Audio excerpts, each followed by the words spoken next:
Hey friends, Modern Horizons 3 previews have just begun, or at least they just officially begun.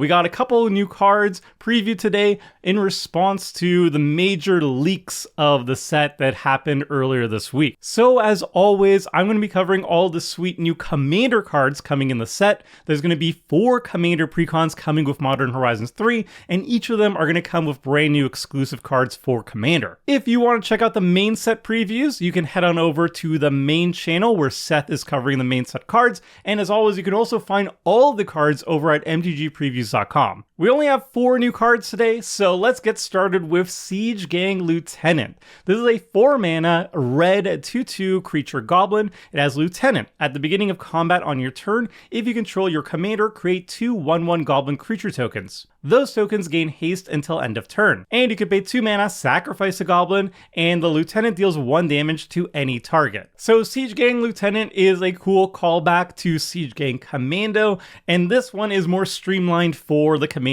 format. Lieutenant is a Commander-specific keyword that basically just says, if your commander's on the battlefield, this ability does something really powerful, and if your commander's not on the battlefield, then this ability does nothing. So all of these cards are really powerful if your commander is consistently on the battlefield, but they're also really bad if you don't usually have your commander on the battlefield or it gets removed very often. So Siege Gang Lieutenant is actually most comparable to Loyal Apprentice, which is just like a smaller version of the Siege Gang. This is a 2-drop that every single turn it makes a 1/1 flyer with haste, and Siege Gang Lieutenant, it costs double the mana. It's 4 mana, but it makes double the amount of creature tokens. They don't have evasion, they don't have flying, but they have a much more powerful creature type at the very least. Goblins are a very supported creature type in Magic the Gathering, and there's very popular goblin decks that will much prefer making goblin tokens over Thopter tokens. So if you're in a deck that cares about making lots of tokens very mana efficiently, especially goblins, you're going to have a great time with Siege Gang Lieutenant. So the most obvious home for this is Krenko Mob Boss. Krenko loves goblins, and this one is a 4-drop that first turn, it makes 3 goblins, or puts 3 goblins on the battlefield, including itself. And then every subsequent turn, it adds 2 more to the battlefield, which is very nice.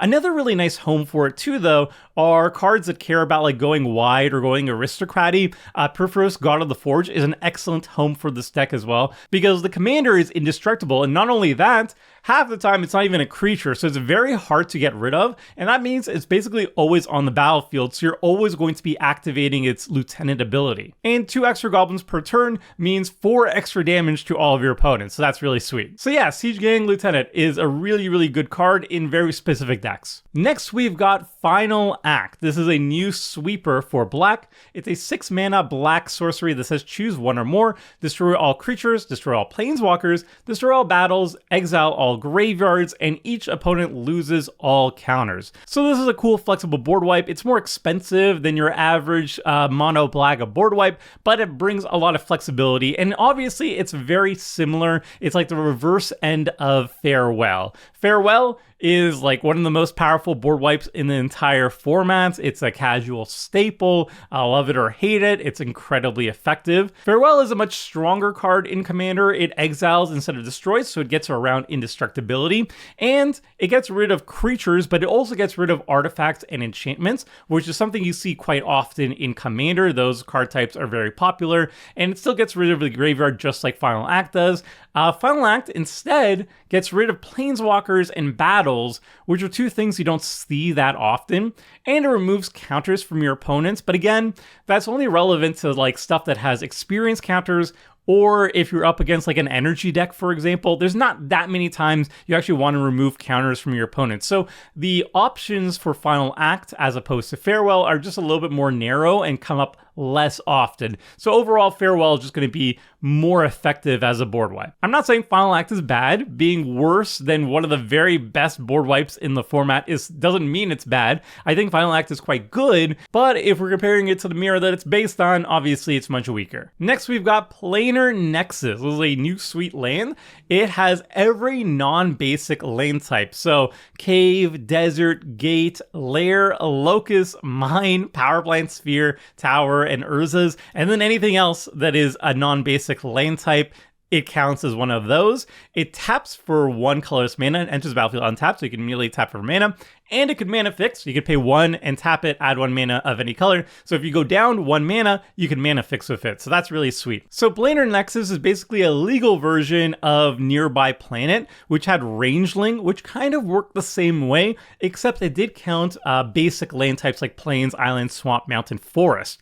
So Nearby Planet could tap for any of those colors and also counts as a basic for other synergy options. But Planar Nexus enters the battlefield untapped, and more importantly for our needs in Commander, it's actually Commander legal. So Planar Nexus is a really cool card. The question is, what homes actually want it? I think the easiest home for it is probably like a desert deck if you want to have a higher critical mass of deserts. There's only like 13 or so really strong desert cards. So if you want to have another one, especially one that enters the battlefield untapped in a deck like Hazazon that wants a critical mass of them, Planar Nexus is going to be really sweet there. Also, in a Gates deck like Nine Fingers Keen, if you're in a Sultai Gates deck, you don't have access to all the gates printed, so having Planar Nexus as a nice honorary gate in your deck to win with Maze's End or whatever makes it a lot easier to pull off that combo. So yeah, it's a sweet land. I'm not quite sure what the strongest home for it is. Let me know in the comment section if you have better ideas than just desert or gates. But I also think this is a type of card that is going to get way better when we have certain cards that really care about certain non-basic land types. And now the last card, I actually have no idea what to do with, so please let me know in the comment section. This is March from Velis Vel. This is a 3-mana blue sorcery that says choose a non-basic land type. Each land you control of that type becomes a copy of target creature you control until end of turn and gains haste until end of turn. And it also has flashback of 5 mana, so 4 and a blue.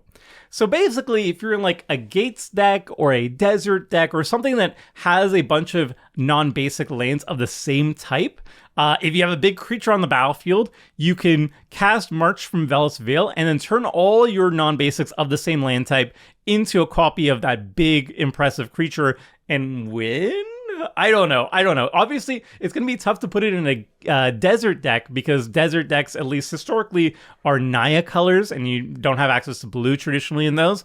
You could put it in a Gates deck, but I don't know if Gates deck really want it. I don't know. This is a weird one. I feel like there's some really cool, sweet tech you can pull off with March from Velis Vel, but I'm coming up blank. So please let me know in the comment section if you have any sweet ideas from March from Velis Vel. I love any references to Velis Vel in general because I love me some changelings, and this is a throwback to Lorwyn, so I love to see that. But honestly, I have no idea how to actually use this card. It looks really sweet though. And those were all the Commander cards previewed today, just 4 of them. We're not officially in preview season just yet. I think this was just more of a response to the fact that a lot of the set just recently got leaked, and Wizards of the Coast made a official announcement kind of acknowledging the leaks and then giving us some cool cards to look at while acknowledging it. So this is a little teaser, a little taster for what's to come. I'm very excited for the precons. I'm really excited to cover all the new decks. I love anything that deals with like changelings or everything types, so I'm very excited for the Simic one in particular. Let me know what you're excited for. Like and subscribe if you like this sort of stuff, and until next time, friends, see ya!